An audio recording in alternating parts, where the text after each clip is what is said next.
Uy. Ay, hindi na po.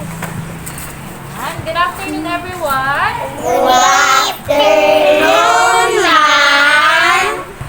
So, ngayong araw ay last day na natin sa pagbabasa ng reading comprehension. Kung saan magbabasa ulit tayo, tapos pagkatapos may mga sasagutan tayo. Pang ilang araw na natin to? 5 days na. 5 days na. Huling araw na ngayon. So, bago tayo mag-start, ngayon, mag-pray muna tayo. Sino gusto mag-pray? Sino gusto? Ikaw na lang, John Carl, mag-pray tayo. Sige na.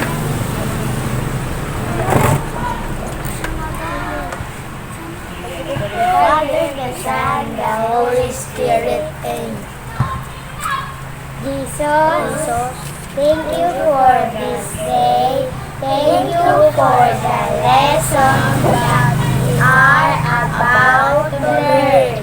Bless us, our teacher, and our school, and in Jesus' name we pray. Amen. Amen! So ngayon, hindi na tayo ulit gagawa ng name tag since alam ko na at kilala na tayo. Ano na ulit pangalan ko? Mandon! So ang babasahin natin ngayon ay patungkol sa isang leon. Ang babasahin natin ngayon. Ano po yung leon? Ano sa English ang leon? Lion! Ang lion ba mabangis hindi? Mabangis! Saan nakatira ang isang lion? Sa kubatan! So ngayon babasahin natin. Sisimulan natin kay Daniela. Daniela, basahin mo ang una hanggang sa unang tuldok. Lakas, malakas sa boses. Ang leon ay hayop na mabangis. Sino daw yung mabangis? Leon! Very good. Ikaw naman, John Carl, mula dito hanggang sa tuldok. Ito ay matatagpuan sa kagubatan. Saan daw matatagpuan ng leon? Kagubatan! Ano ang English ng kagubatan? Forest! Very good. Ulit? Ikaw naman, Johan, magmula dito hanggang sa tuldok. Ito ay kumakain ng karne. Karne. Ano daw kinakain ng leon po? Karne! Karne.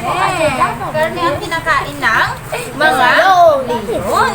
Ikaw naman, James, magmula dito hanggang dito sa unang tuldok. Mabilis din tumakbo. Sino daw yung mabilis tumakbo?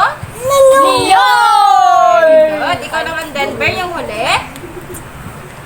Takot na takot ang ibang mga hayop sa leon. So, magbigay nga kayo ng ibang hayop na nakatira sa kagubatan. Gorilla! Gorilla. Ikaw? Tigre. Tigre. Ikaw, Denver? Agila. Agila. Ikaw, Johan? Rabbit daw. Oo, meron yun sa gubat, di ba?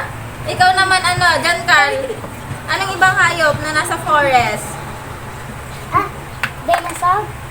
Dinosaur. Saan mo napanood yung dinosaur? Saan mo napanood yung dinosaur? Malalaki sila, nakatira sila sa forest.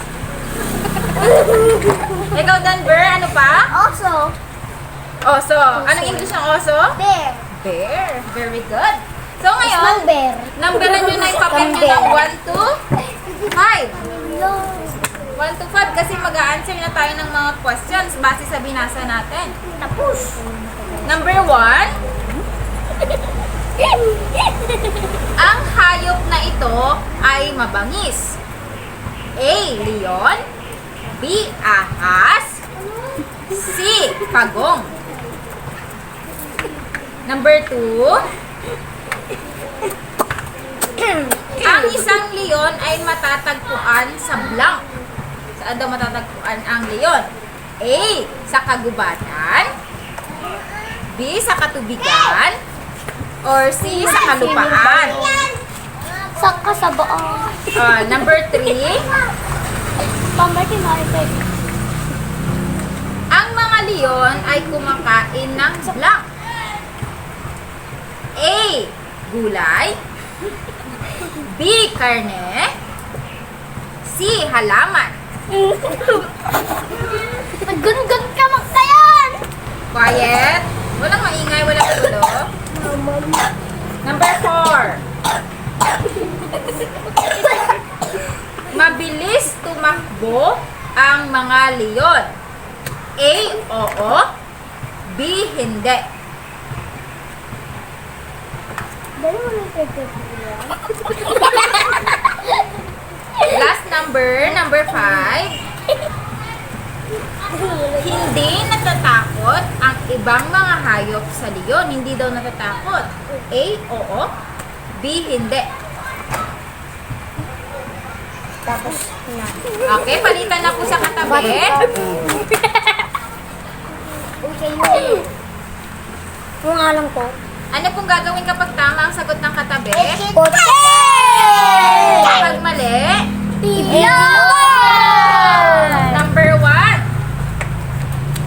Ang blank na hayop na ito ay mabangis. Ano ang mabangis? A. Yun. Check nyo kung A yung sagot ng katabi nyo. B. Ito ay matatagpuan sa kagubatan. Tama po, A. Ito ay kumakain ng blank. A. Gulay. B. Karne. C. Halaman. Ano sagot po? B! Kala ko halaman.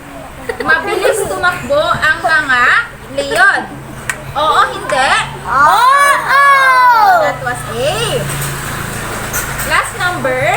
Hindi natatakot ang ibang mga hayop sa leon. Oo, hindi. Hindi! That is B. Bilangin po ang nakuha ng katabi. One. Tapos! Ang laki naman na yan! Para naman siya hindi na ako makakasulat. Naibalik na po sa katabi. Oh! Sino nakakuha ng perfect part?